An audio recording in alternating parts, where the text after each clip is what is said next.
الحمدللہ نحمدہ و نصلی علی رسولہ الکریم۔ کلاس کے آخر میں انشاءاللہ ایک دعا سیکھتے ہیں۔ یہ صحیح بخاری صحیح مسلم کی حدیث ہے اور یہ نماز کے اذکار میں سے شامل ہے۔ سیدنا ابو ہریرہ رضی اللہ عنہ کی روایت کرتے ہیں کہ سرتاج رسول پیارے نبی کریم صلی اللہ علیہ وآلہ وسلم نے ارشاد فرمایا کہ جب تم میں سے کوئی تشہد میں بیٹھے تو اتحیات پڑھنے کے بعد، یعنی اتحیات اور درود شریف پڑھ لینے کے بعد 4 چیزوں سے اللہ تعالیٰ کی حفاظت میں آئے، اللہ کی پناہ طلب کرے۔ یعنی امر کے صیغے کے ساتھ حکم ہے کہ 4 چیزوں سے اللہ کی پناہ مانگو، اللہ کی حفاظت میں آ جاؤ۔ اور یہ 4 چیزیں کیا ارشاد فرمائیں؟ اللہم انی اعوذ بک من عذاب جہنم، جہنم کے عذاب سے اللہ کی پناہ مانگو، اللہ کی حفاظت طلب کرو کہ اللہ سبحانہ و تعالیٰ جہنم کے عذاب سے بچا لے۔ دوسری چیز ومن عذاب القبر، قبر کے عذاب سے پناہ مانگو، قبر کے عذاب سے اللہ کی حفاظت کو طلب کرو۔ تیسرا ومن فتنۃ المحیا والممات، اور زندگی اور موت کے فتنے سے، اس کی آزمائشوں سے اللہ کی پناہ کو حاصل کرو۔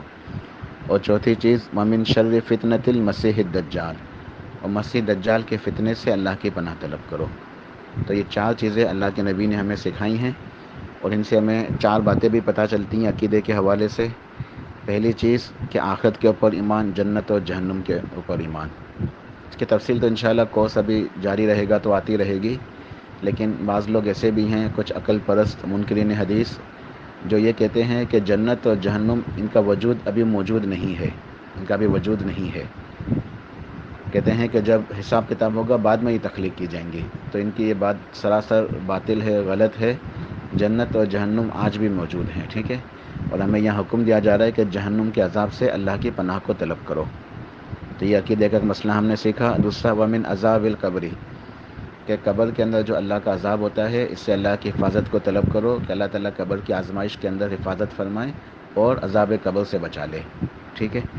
تیسرا ومن فتنۃ المحیا والممات، زندگی اور موت کے فتنے سے۔ دنیا میں بھی آزمائشیں آتی ہیں، پریشانیاں آتی ہیں اور موت کے وقت بھی فتنہ آتا ہے، تو اللہ تعالیٰ اس فتنے میں ثابت قدمی عطا فرمائے اور مرتے ہوئے کلمہ نصیب فرمائے، ٹھیک ہے؟ جو زندگی اور موت کے فتنے سے اللہ کی پناہ طلب کرو اور حسن خاتمہ اللہ سے مانگو تاکہ مرتے ہوئے کلمہ نصیب ہو۔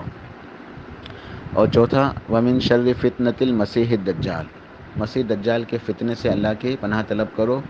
تو یہ ہمارا ایمان ہے کہ دجال ایک شخص ہے، یہودی ہے، جو قیامت کے قریب آئے گا۔ علامت قیامت میں حضرت عیسیٰ علیہ السلام آئیں گے اسے قتل کرنے کے لیے۔ تو نزول عیسیٰ علیہ السلام اور یہ امام مہدی علیہ السلام اور یہ دجال، ان سب کا تذکرہ انشاءاللہ آگے کی کلاسز کے اندر آئے گا، ٹھیک ہے؟ تو بہرحال الحمدللہ ہماری کلاس مکمل ہوئی، ایک دعا بھی سیکھی ہم نے۔ یہ دعا کے اندر 4 باتوں سے پناہ طلب کی گئی ہے۔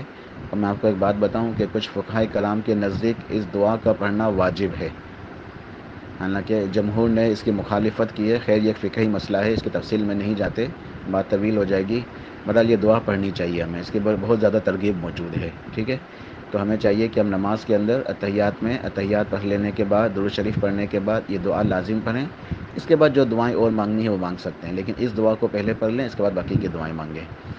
اس کے علاوہ کلاس الحمدللہ مکمل ہو گئی، تو آپ کو ایک ایکٹیویٹی دے رہا ہوں کہ آج ہم نے اللہ کی توفیق سے کلاس کے اندر سورہ ابراہیم کی 4 آیات پڑھی اور حدیث برہ بن عازب کا مطالعہ کیا اور ایک یہ دعا سیکھی۔ تو جو آج ہم نے کلاس کے اندر سیکھا ہے نا، یہ اپنے گھر کے اندر لوگوں کو، اپنے گھر والوں کو بٹھا کے ان سے کہیں چلے ٹھیک ہے ہم تھوڑی دیر کے لیے بیٹھتے ہیں اور ہم آپ کو بتا دیں کہ آج ہم نے کلاس میں کیا سیکھا۔ پھر انہیں بتائیں کہ ہم نے جو نا یہ 4 آیتیں سیکھی سورہ ابراہیم کی، ان کا ترجمہ پڑھیں، ان کے سامنے آیات پڑھیں اور پھر حدیث برہ بن عازب کے بارے میں بتائیں، اس دعا کے بارے میں بتائیں۔ انشاءاللہ اس سے بہت زیادہ فائدہ ہوگا، کیونکہ سیکھنے کے مراحل میں یہ بات بھی شامل ہے کہ جب انسان ایک چیز دیکھ لیتا ہے تو کسی حد تک اسے وہ یاد رہتی ہے، وہ سیکھتا ہے۔ تو یہ ایک دیکھنا بھی ایک سیکھنے کا عمل ہے، ٹھیک ہے؟ یعنی مطالعہ کرنا۔ اسی طریقے سے سن لینا، کانوں سے سننا، یہ بھی سیکھنے کا عمل ہے، اس سے بھی کچھ حد تک انسان کو علم حاصل ہوتا ہے۔ پھر اس کا تذکیہ کرنا، اس کو بار بار ریمائنڈ کرنا، اس کو یاد کرنا اور دوسروں کو بتانا، اس سے اور پکا ہو جاتا ہے۔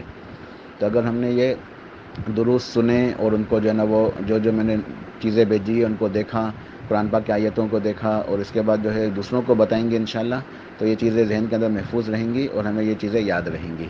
تو اس کو لکھ بھی لیں گے تو اور بہت زیادہ جو ہے نا اچھا رہے گا۔ تو یہ سیکھنے کے مراحل ہیں انشاءاللہ، اللہ پاک توفیق